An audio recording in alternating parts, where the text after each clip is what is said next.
buenas a todos, amigos de YouTube, ¿qué tal estáis? Bueno, a ver, vamos a presentarnos bien porque la otra vez dije que Pérez se llamaba Pedro Castellano, que es verdad. A ver, Carlos, Eleazar, Pere, Javi y otro Javi. Bueno, pues amigos, como somos mucha gente, vamos a hacer esta vez 3 penaltis cada uno y nada, a ver quién gana.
I believe I can fly.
¡Ay, mi madre, bicho!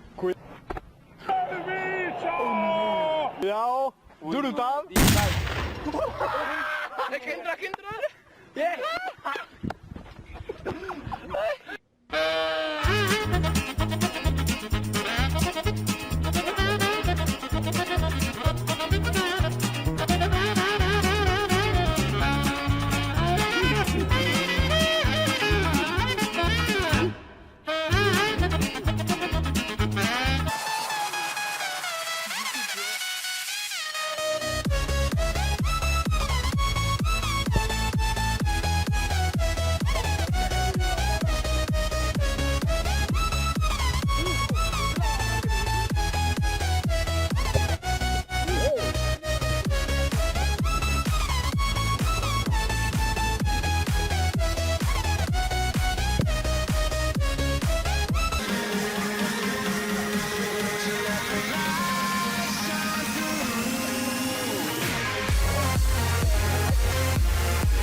Oh, bueno.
Bueno, pues amigos, ha ganado Javi, que lo ha hecho de por decir así.